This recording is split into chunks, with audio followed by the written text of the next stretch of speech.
La semana pasada, la Secretaría de Gobernación dio arranque a los trabajos de preparación del Programa Nacional de Derechos Humanos, que el presidente López Obrador presentará en diciembre próximo. ¿Cuáles deben ser las líneas de acción frente a la tremenda crisis que enfrenta el país? Veamos el contexto. Tenemos que reconocer la dolorosa crisis de derechos humanos que nos fue heredada. Con el reconocimiento de que México vive una situación de crisis de derechos humanos, la secretaria de Gobernación, Olga Sánchez Cordero, dijo que solo asumiendo las problemáticas originadas por la desigualdad, violencia, misoginia, impunidad y corrupción, se podrá trazar un plan de derechos humanos. Para ello, el 12 de junio iniciaron los trabajos de preparación del Programa Nacional de Derechos Humanos, que establecerá las bases y acciones del Estado durante este sexenio. Sánchez Cordero llamó a todas las entidades federativas, los distintos órdenes de gobierno y municipios del país a construir una agenda nacional con perspectiva de género y de derechos humanos que atienda las causas de la desigualdad social. Los temas que se discutirán en los foros convocados por la dependencia son igualdad y no discriminación, desaparición de personas, violencia contra las mujeres, niñas, niños y adolescentes, trata de personas, desplazamiento forzado interno, migrantes y protección internacional, empresas y derechos humanos, derechos económicos, sociales y culturales, derecho a la identidad, periodistas y personas defensoras de derechos humanos, así como mecanismos de verdad, justicia, reparación y no reparación. Hemos sido instruidos a convocar a todos los representantes de la sociedad mexicana para actuar en coordinación para terminar con esos flagelos. A principios de junio, el presidente Andrés Manuel López Obrador no atendió la ceremonia de entrega del informe anual de la Comisión Nacional de Derechos Humanos, un hecho que el comisionado Raúl González Pérez consideró desalentador e inédito. El documento lo recibió la secretaria Sánchez Cordero sin ceremonia oficial. López Obrador dijo que la responsable de Gobernación había recibido el informe porque esa dependencia tiene como función principal la defensa de los derechos humanos y que su gobierno tiene el compromiso de aceptar todas las recomendaciones que haga la comisión. Punto y contrapunto. Bueno, pues como ya vimos, este tema es bastante preocupante. ¿Cómo lo ves tú, Lisa? Fíjate que en esta creo que hay que rescatar en lo primero un punto positivo, ¿no? Porque luego tiendo a sobreconcentrarme en los puntos negativos, entonces en esta vamos a ofrecer un punto positivo. Lo primero que hay que decir es que si bien no hay plan de derechos humanos todavía, porque lo que se dio fue el banderazo de salida para organizar la estructura temática y los, digamos, el documento per se y por lo tanto las acciones, los objetivos, la manera de medirlo, lo que hay es un primer ejercicio colaborativo en donde no se le cerró la puerta a la sociedad civil, en donde no se le cerró la puerta a la academia y entonces hay un primer grupo plural en donde no solo están, por ejemplo, el ministro en retiro, José Ramón Cosío, sino también hay representantes de la sociedad civil que tienen muchísimo trabajo, como las organizaciones, exacto, ¿no? Miguel Concha, en fin. Entonces, primera cosa que me gusta es que aquí no se le cerró la puerta y aquí sí se mantuvo la idea, el espíritu colaborativo de la crisis es tal, la dimensión del problema es tal, que la reconstrucción de esto con el tejido social, con la búsqueda de la verdad, con las garantías de no repetición, se tiene que hacer entre todos, ¿no? Entonces, una primera cosa que me gusta. Me preocupa un poquito que la directora de Política Pública, que fue justamente la que más dubitativa estuvo en la presentación de esto, pues es la encargada de llevar a buen puerto este ejercicio. Entonces ahí yo pondría quizá pues un poquito la lupa en el trabajo para que desempeñe la función que tiene que hacer y que el resultado sea el correcto. Y pues en los puntos quizás negativos es que lo que a mí más me descorazona, la verdad es que sí me llena de tristezas, que en los últimos meses de un impulso que teníamos vívido, donde Olga Sánchez Cordero levantaba multitudes en los eventos de la campaña, del periodo de transición, con la promesa de los derechos humanos, hoy veo una secretaria de Gobernación cansada, desganada, pues de lo perdido lo encontrado, armando lo que le han dejado adentro de la Secretaría de Gobernación, que parecería ser esto, pero esto al mismo tiempo es la bandera de Encinas. Entonces, sí, ¿no? Veo ya una agenda disminuida, veo una agenda que ya no tiene el mismo vigor que antes y donde las grandes promesas que eran las comisiones de la verdad, los mecanismos internacionales contra la impunidad para lograr lo que todo defensor de derechos humanos quiere en México, que es la no repetición, la garantía de no repetición, hoy en día ya no necesariamente están como prioridades en la agenda y vemos un plan que está estructurado alrededor de ejes temáticos del tipo equidad de género, donde cuando tú normalmente haces eso en los planes, pues es decir prácticamente cualquier cosa. Sí, yo creo que el problema de los derechos humanos en México parte, digamos, desde su origen, en que los derechos en México no se protegen de las acciones legales del gobierno, como originalmente era la intención o como surgieron los cuerpos de derechos humanos en el mundo, que era para defender a la población de decisiones legales del gobierno, pero que finalmente vulneraban, ¿no? Y hasta dónde podía llegar la ley para afectarte como ciudadano. En México estamos lidiando con autoridades en todos los niveles que actúan fuera de la ley, ¿no?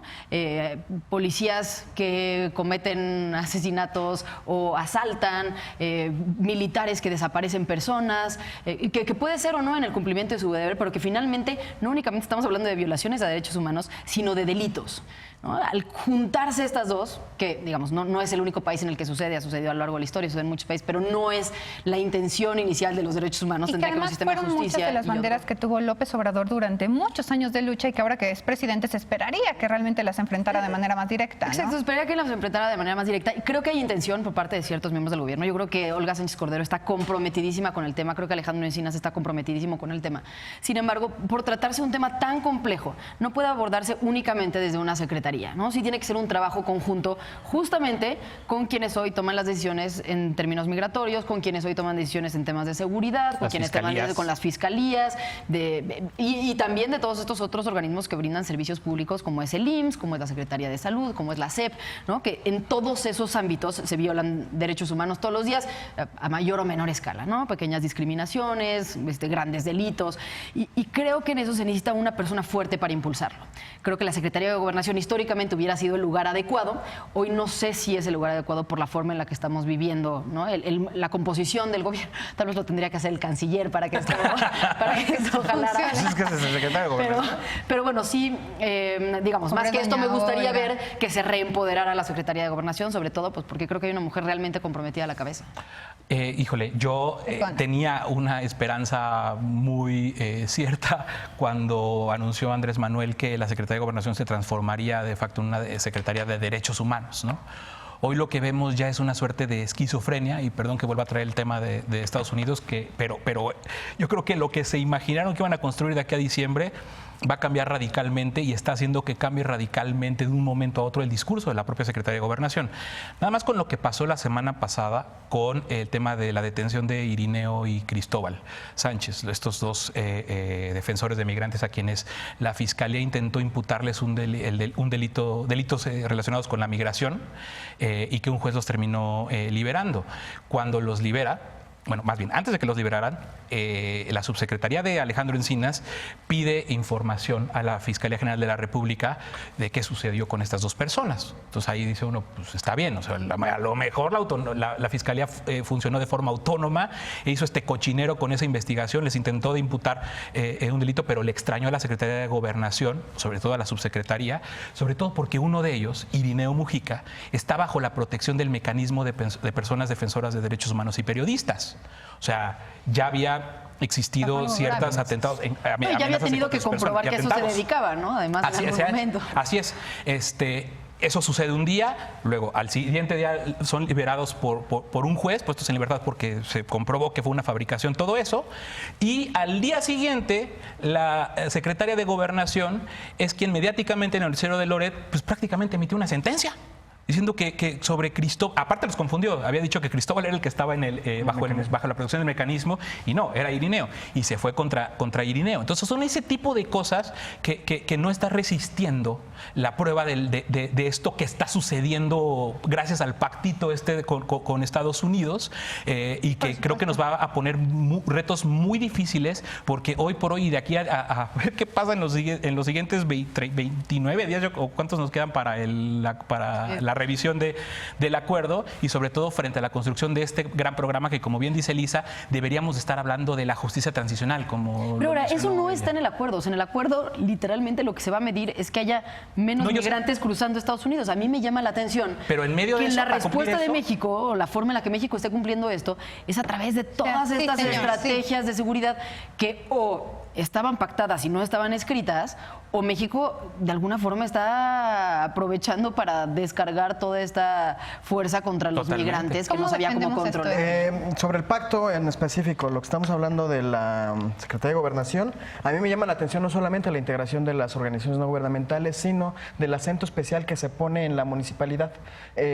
Olga Sánchez Cordero, al reconocer el diagnóstico de crisis humanitaria que implican todas las violaciones a derechos humanos producto de una guerra de 12 años, somos el primer lugar en feminicidios, el primer lugar en abuso sexual infantil, el segundo lugar el primer lugar en periodistas, segundo lugar en crímenes de odio contra personas de diversidad sexual. México es una fosa clandestina. Entonces, frente a ese panorama tan negativo, hace un llamado muy amplio y eso a mí me llama la atención, me gusta, porque justo lo que platicábamos en el primer segmento, de repente pareciera que el asunto municipalista o republicano no está dialogando de manera sana con este proyecto de la Cuarta Transformación y ella lo que hace es ir en contrasentido y hacer un planteamiento en donde pretende involucrar a todas las autoridades de todos los niveles del Poder Ejecutivo para que se comprometan en hacer un diagnóstico que permita establecer políticas públicas transversales para la protección de derechos humanos. Esa parte a mí me llama muy positivamente la atención. Coincido en que justo por eso, por la complejidad que implica una política transversal de ese tamaño, tienen que tener a las personas más capaces coordinando estas actividades. Tendrán que demostrar que están en sintonía y que tienen mucha claridad hacia dónde van. Hasta hoy yo creo que una de las personas en general del gobierno federal que más han brillado por su capacidad y por su implementación de las tareas que se le asignan es Alejandro Encinas. Yo esperaría que él esté junto con Olga Sánchez Cordero en permanente comunicación para generar este planteamiento, este programa y que el diagnóstico sea profundo de verdad y que a partir de ese diagnóstico existan políticas públicas. Hasta ahora, como es un planteamiento en el papel, yo lo saludo, pero hay que pedirles que sí sea con toda la seriedad y que se le dé continuidad de mediano y largo plazo, porque de eso, resolver la crisis humanitaria de derechos humanos es algo que tendrá que darse de largo plazo. Y la otra es que los mensajes que se den junto con la implementación de políticas públicas para respetar y cuidar y subsanar esta crisis de derechos humanos tienen que complementarse con un mensaje claro a la ciudadanía.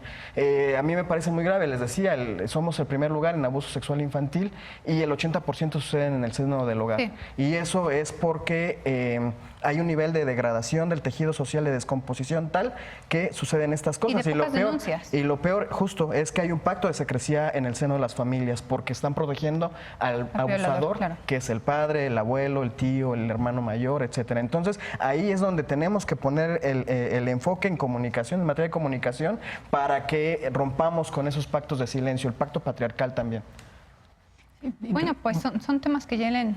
Sí, claro, pero insistir, o sea, no confundir los delitos con las violaciones a los derechos humanos, ¿no? Hay delitos que están sucediendo todos los días, estos niños están siendo víctimas de delitos y tendría que ser la justicia la que persiguiera a estos padres. Y hay violaciones de derechos humanos en las autoridades que no persiguen a los delincuentes. Claro, hay violaciones de derechos humanos en los crímenes atroces. Sí, en los crímenes atroces y en un gobierno que no está pudiendo proteger a esos niños, ¿no? Pero saber distinguir y que finalmente no podemos dejar de lado el trabajo de las procuradurías, del trabajo de la policía. Y como mantra, pero perdón porque es mi mantra, o sea, esto es justicia transicional. La crisis se va a acabar cuando haya justicia transicional, un mecanismo internacional contra la impunidad, con la ONU, una comisión de la verdad, un nuevo sistema de reparaciones, un mecanismo de protección a víctimas y testigos. Pues sí, los derechos humanos sin duda son y deben ser siempre una prioridad. Y desde luego seguiremos abordando este tema en los programas futuros.